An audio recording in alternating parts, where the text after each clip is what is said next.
but it's my judgment based on, the visits I've made and the women I've listened to in Brazil, that you guys are at the point of kind of a new feminist awakening. Like, there's always been feminism in Brazil, but there's like a more and more discussion about it seems to me, which is exciting. But discussion is not the same as a change in power and institutions, right? So that's a very kind of a painful and vulnerable stage, because young women especially are looking around and saying, things have to change. I don't want to get raped. It's not fair. I'm being paid less. I shouldn't have to fit into these narrow ideals. I want to have equal scope. Fearing aging is neurotic, right? Because we all age and we all get better and smarter and stronger as we get older. So it is definitely a political sedative to tell women, oh, as you get older, something terrible is happening to you, whereas men who get older and older just, keep accumulating power or wealth or social status.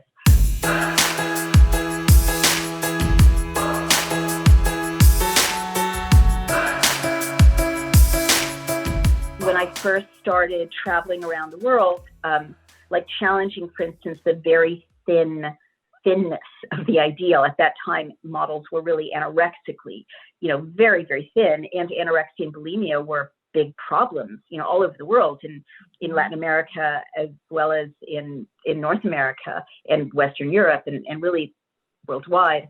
It was surprising. It was kind of shocking and controversial that one could look at these ideals and say, maybe they're not transcendentally true, like let's scrutinize them. So absolutely, the minute, and it starts very young now, the minute a 12 or 13 or 14-year-old girl says to her friend, gee, this model doesn't look anything like anyone I know, or, these models are all white and people are all different colors in my neighborhood, or where are the older women, or, is this actually a photograph, or has it been airbrushed or filtered, which, young people using Instagram are very aware of.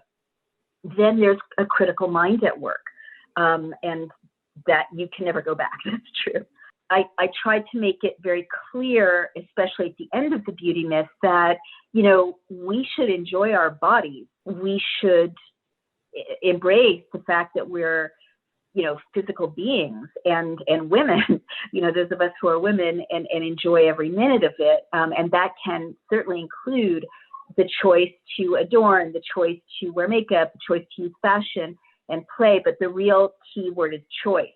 So I still definitely do believe that rigid ideals of beauty are still imposed on women to force them to conform to certain social roles, and also to, and this is the argument I made in Beauty Myth, to kind of use up their energy and undermine their confidence for political reasons. I think things have gotten a lot better since I wrote the book. I know Brazil, I keep hearing this, which is wonderful, is in the middle of an important discussion among Brazilian women of various generations about these issues. And I think as women get stronger in other ways, as they are in Brazil as well as around the world, these pressures will lessen, because, as is happening in Brazil, women are critiquing them and challenging them and saying, well, how do I want to live in my body? What's my relationship to fashion and to beauty and sexuality going to be? Girls really are up against a very tough metric now with social media. I think social media is very liberating in a way, because you can see so many different types of influencers and different kinds of looks and interpretations of fashion and beauty and body shape online. But at the same time, as you say, digital influencers have all these filters, and also it is a fear of missing out. If she has a butt lift and I don't have a butt lift, will she get all my followers? So it is the technology is an additional pressure. There's a lot of misogyny in the media aimed at older women. It's older women. And, who stops caring so much about pleasing men in a very submissive way? It's older women. So that is definitely a kind of propaganda aimed at making older women feel insecure there's something very unnatural about me being 58 and wanting to be like a 22-year-old instead of mentoring a 22-year-old. You're saying to the 22-year-old, look, there's enough power to go around. There's enough attention to go around. I feel good about myself. You should feel good about yourself. Those are the relationships we should have instead of fearing aging. When you have generations of older men mentoring younger men, then those become networks, and then they pass on power and insider knowledge and jobs and money and access. Whereas when you pit older women against younger women as competitors, and you make older women fear younger women, and younger women fear being like older women, right? Then women have to reinvent feminism every generation. They can't transmit knowledge and wisdom. They can't build institutions that outlast one generation. So it's very sneaky. It's a sneaky way for patriarchy to divide women from each other. Fearing aging is neurotic, right? Because we all age and we all get better and smarter and stronger as we get older. So it is definitely a political sedative to tell women, oh, as you get older, something terrible is happening to you, whereas men who get older and older just, keep accumulating power or wealth or social status. Do you see that this is a modern area where the beauty myth is being used, the politics? Absolutely. That's such a good example, and it's such a good example of a technique, really. It's a strategy, right? Like, if you constantly talk, as you said, about how if she's not perfect, she's too fat, or her hair looks bad, or she's wearing the premier of Australia was criticized for wearing pantsuits. Hillary Clinton was criticized for wearing pantsuits.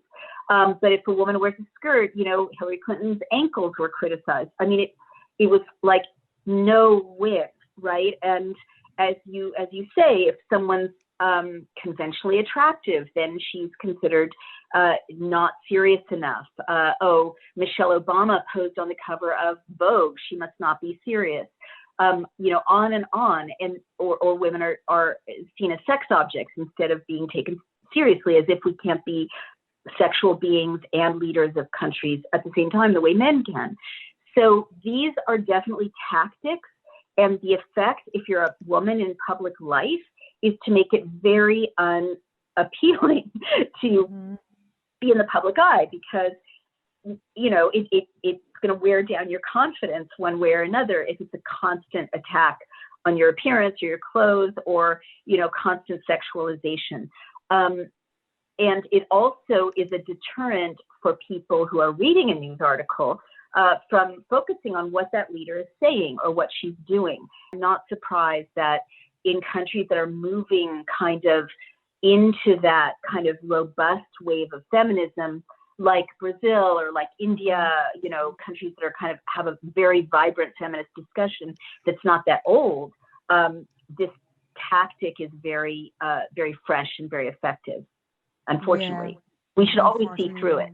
We should always challenge it. As readers, we should challenge it. Like, don't tell me about the clothing of this woman leader if you're not going to spend equal time on the clothing of this male leader. But it's my judgment based on, the visits I've made and the women I've listened to in Brazil, that you guys are at the point of kind of a new feminist awakening. Like, there's always been feminism in Brazil, but there's like a more and more discussion about it seems to me, which is exciting.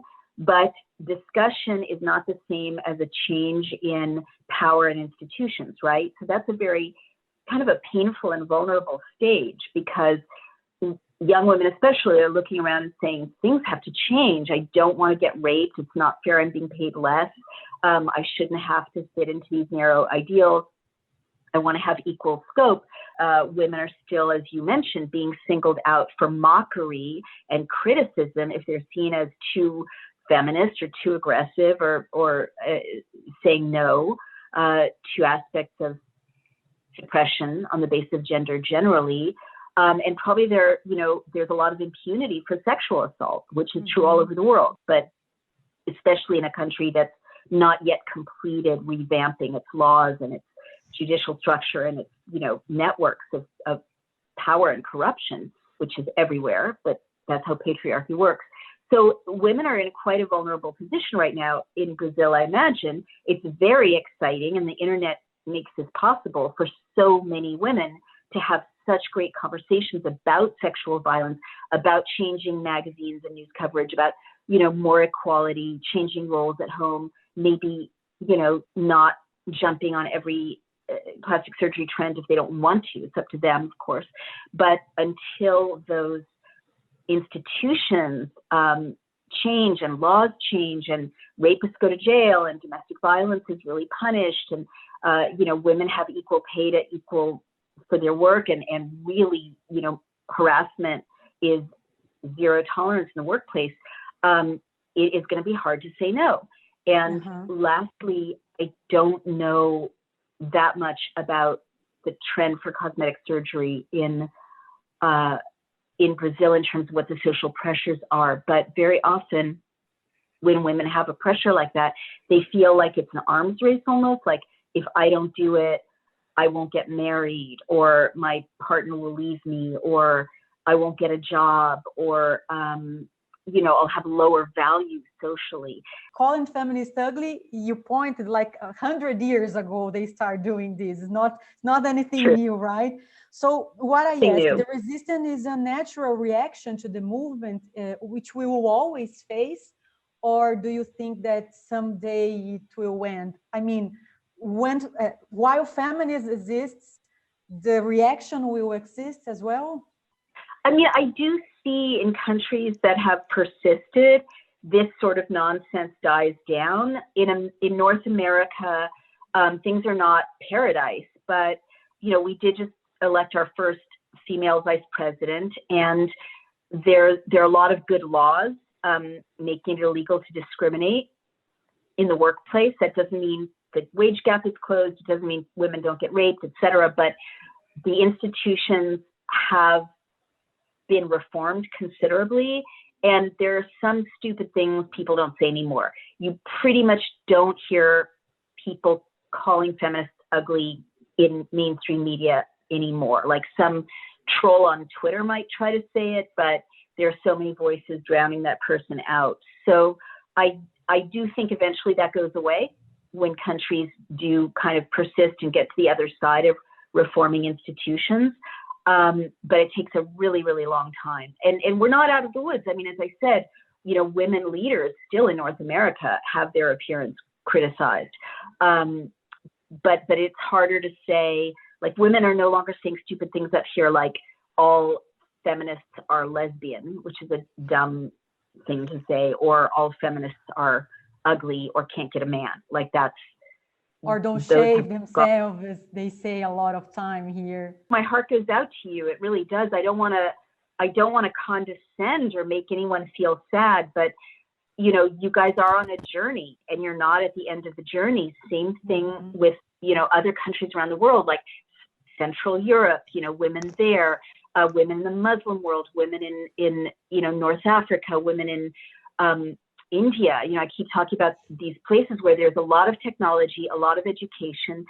Young women are very sophisticated. They see they're in a global conversation, and yet their own cultures are still kind of stupid around gender. And it must be very painful. I guess the thing that makes me still encouraged is, every time I come to Brazil, it's a huge leap forward, And young women are very, very eager and hungry for these conversations. It is my experience that when you have this mass of young women who are having these conversations, real change is 15 years away, right? 10 to 15 years away, because they won't go passively. They will get laws changed. They will hire lawyers if they're discriminated against at work. They will speak up if someone, molests them. It's not going to be easy, right? There are battles ahead, but the hardest part is behind you because people are having these conversations. I don't want to minimize how hard it is, but I don't want you to give up either. Thank God the beauty myth has been a steady seller in all the countries it's been published in. I think it's been published in 20 countries, because the issue doesn't go away, right? As you and I were saying, I'm 58 now. I was 26 when I wrote the book. Things have changed and things are the same, right? Young women are free of some things, at least in North America, and still burdened, have to deal with new developments like pornography and social media becoming more ubiquitous. Like, it's lovely that the book's a bestseller in Brazil. And what's really exciting even more, like, I always feel like it's nice when a foreign book or idea can be a spark to a discussion in a country like Brazil. But really, you guys should take credit for your own revolution. It wouldn't be a bestseller if women in Brazil weren't ready to have that conversation, and the tinder for the fire was there, right? Yeah. You guys are leading that discussion. And I'm very sure that if I spent a week or 2 weeks in Brazil, I would meet many grassroots women leaders in the media, in advocacy groups, in the legislature, working in changing laws, who really are, revolutionaries in a Brazilian way, which is much more useful, right, than a North American trying to tell Brazilian women what to do. Like, solutions always come from the culture themselves if it's going to work long term. Right now, if in Brazil your influencers in social media are critiquing the beauty myth, that's the first step, because once women decide to see through these very personal interventions and how they're allowed to feel about their bodies and living in the body, and whether they're allowed to say, yes, I'm beautiful no matter what, which is the goal, right? Then you can do anything, right? Then you go to next step, which is, oh, hey, what do we need now in Brazil? We need this law changed or that law changed, or we need to open a battered women's shelter, or we need to have a campaign to target media that's sexist. Or social media is very empowering for women in other ways too, which is, when I wrote The Beauty Myth, there was Vogue and Cosmo and Madison Avenue, and they decided what images of beauty were.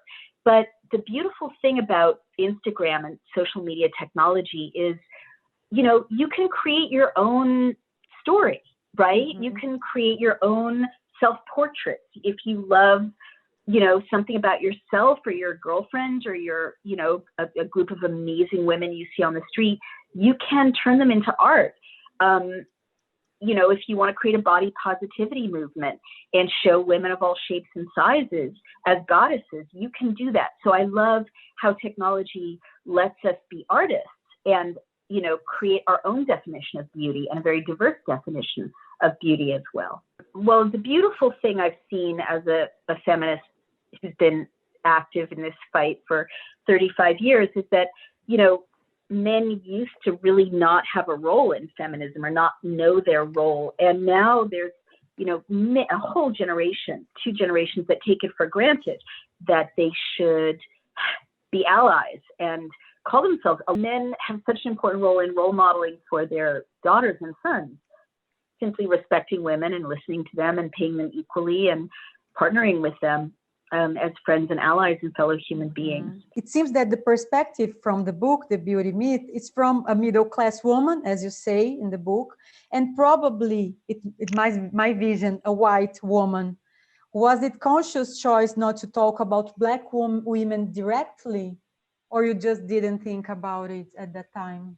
Well, I certainly thought about it, but I did make a decision at that time to say, to acknowledge what my class and race identity was, and to say this is not comprehensive, right? I'm going to do my best with what I see, but I'm speaking from this position. I'm not speaking for everybody. And the reason I made that decision is that I think that the way the beauty myth is filtered and impacts women of color, Asian women, transgender women, women with disabilities, they're all so important, but it would be very reductive to try to treat each of them, as a slice of reality in a book that sees insulting to me. And Okay. I was right, because many, many, many books have come out elucidating, specific beauty myth issues with African American women or transgender women or women with disabilities. Yeah. And those writers should be writing about those experiences. I can't know, except very superficially, what it's like to live through the beauty myth from the perspective of a woman of color. I can't know what it's like to live as a transgender woman, and I think it would be insulting for me to pretend to. I remember early on, people said, some very woke young women said to me, you shouldn't have written the beauty myth, because worrying about beauty is not what women who are just trying to, get enough food to survive worry about.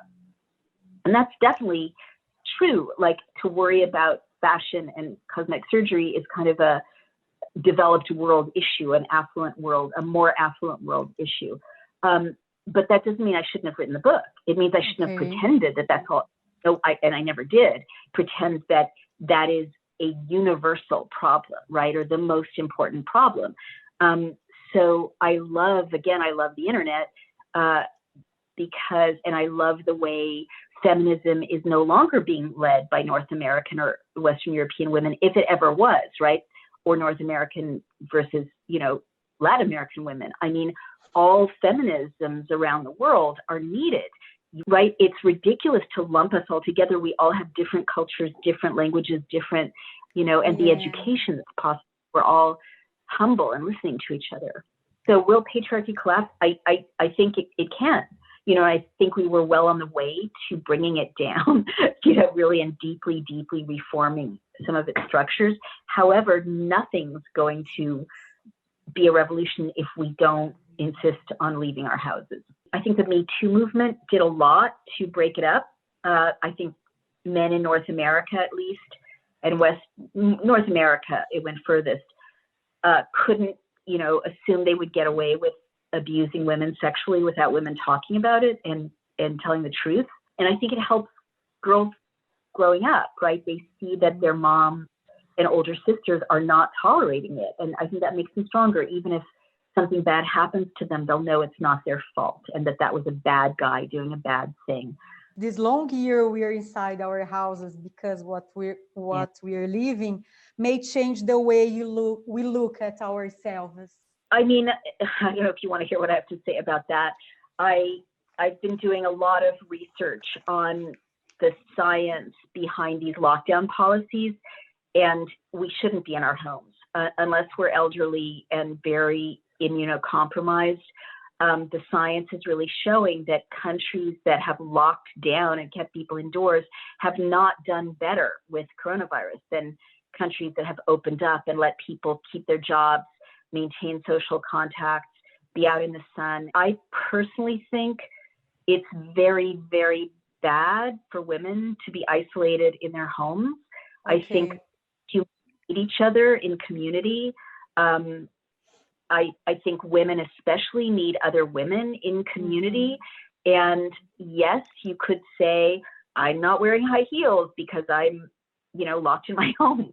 I'm sure many people are kind of deciding what's important to them and what isn't at a time when they're in isolation from other people. And so, I'm wearing sweatpants because why shouldn't I wear sweatpants? You can't see me from the waist down. But I don't think that is liberating. I'm not going to say that that's positive. I think women need the world in order to get stronger.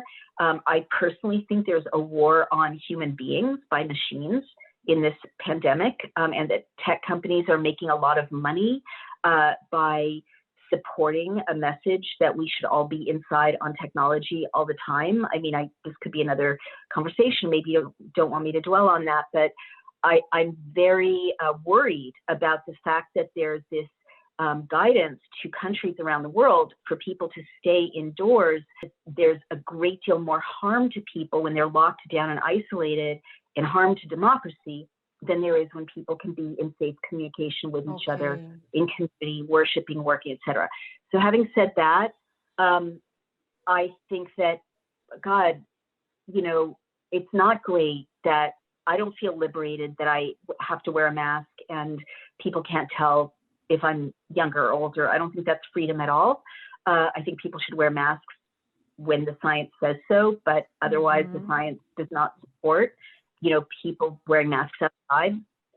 And I think that the more people are isolated from one another, especially now that the science shows there's no good reason for it, the weaker we all become. Like, every tyranny wants us to be alone in our rooms. Every tyranny wants to make sure that we can't gather in a protest, we can't gather as worshipers, that we can't gather in a march, and that, we can't speak directly to one another without being mediated through technology. Every tyranny wants to keep us managed and isolated. I would like to know what would have changed, in your opinion, if that happened, if we learned in schools about feminism and gay rights. A lot would change. I think that women would save a lot of time historically, because they wouldn't have to, each generation create new analysis and new institutions.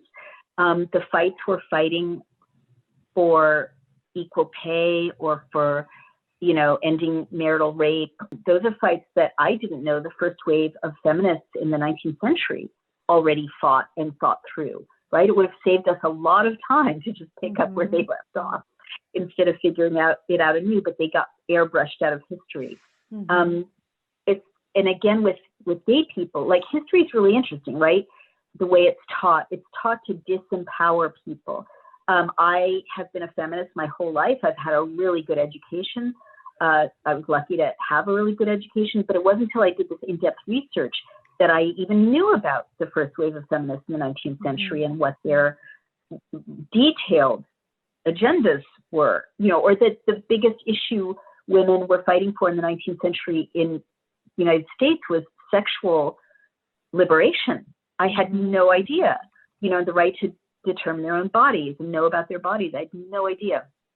But, we're taught that feminism began with the fight for the vote, or that gay rights began with Stonewall, or that, the fight for civil rights began with the civil rights movement and Martin Luther King. But all of those fights went generations, if not centuries, back earlier than that, with heroes and strategies. You believe that when talking about your experiences, you can create a connection with other women? I think, so many of women's experiences are either falsified, like the beauty myth, right? Or erased, like the experience of rape or of, what it's really like to have anorexia. So I'm a Scorpio, and I really, I think it's so important to haul secrets into the light of day, right? And tell eyewitness accounts. And I hate silencing, right? So I do think, my own eyewitness experience as a woman, I value it because it's an eyewitness experience as a woman, right? I'm going through the culture as a woman, and I'm observing things or experiencing things. So as a reporter, I think eyewitness accounts are important. And I think women's eyewitness accounts have been minimized and trivialized, or, spoken of, oh, that's just her perspective, that's just her point of view. We're in a battlefield as women. And if we've lived through a sexual assault, or even, a serious eating disorder, or if we've given birth, we've been in the front lines of a battlefield, and there's nothing wrong with telling these stories. I think it would be wrong if I just told my story. I wasn't just molested by my teacher at 19. I was also raped when I was a little girl, unfortunately. So for a long time, I didn't talk about that, partly because, for most of my lifetime, it was shameful enough to be raped or molested once, but to have something happen twice was incredibly shameful. But I know from working at a rape crisis center that it's not that unusual, for a woman's life to have more than one molestation or sexual assault. And the Me Too movement has really helped me talking about it. But I really thought about that, what's the best thing to do about that to protect other people? And I remember being in an audience of a reporter who had been raped covering the Chechen War, I believe. And the way she narrated it, I felt so empowered because it hadn't stopped her. It hadn't been the only way she defined herself. It had been a horrible, terrifying experience, but she survived it, and she was talking about it, in the context of her whole career as a reporter. And I just thought, this is so liberating to me as a rape survivor. And especially after the Me Too movement, I really realized, like, it's so common for women and men to be raped or assaulted. It's so common. It's 17% of men, 33% of women have had some violation by the time they're 18. And I have to talk about it because I want to, first of all, I want to be an integrated human being and not like have this whole important part of my life be locked away in an attic and kind of taboo, because that just weakens people. But also, like, what really is going to protect our kids? It's not thinking that no one ever gets raped. It's knowing that people get raped and they're strong enough to, say what happened to them, and they keep going with their lives. It's not like it ever goes away, but that's not all they are. They're not just victims. And also, what is really going to protect little girls is hearing women, I hope, like me, and especially other women who are in positions of power or influence, say, like, this happened to me, and take the taboo away from it, and also say, like, this is not okay. For the rest of my life, I'm going to be fighting this because it's not okay. These are monsters. It's not your fault if it happens to you. It's their fault. And I think if enough women do that, and it's starting to happen, it does protect girls, just like critiquing the beauty myth protects girls. But this is even more profound, I think. In the final part of the beauty myth, you say that female progress depends on what we will decide to see when we look in the mirror. And I want to ask you, what do you see today when you look at the mirror? I don't really know how to answer that. I'm very happy. I'm very lucky. I'm very happy with my life. I guess what I don't see is anything I'm afraid of, right? I'm 58 years old, but I'm having a lot of fun and I'm healthy, thank God. And I don't feel like being in my 50s, and hopefully not my 60s or 70s or however old I get to be, I don't think it's any less fun. It just gets more and more fun. So I'm pretty excited about where I am.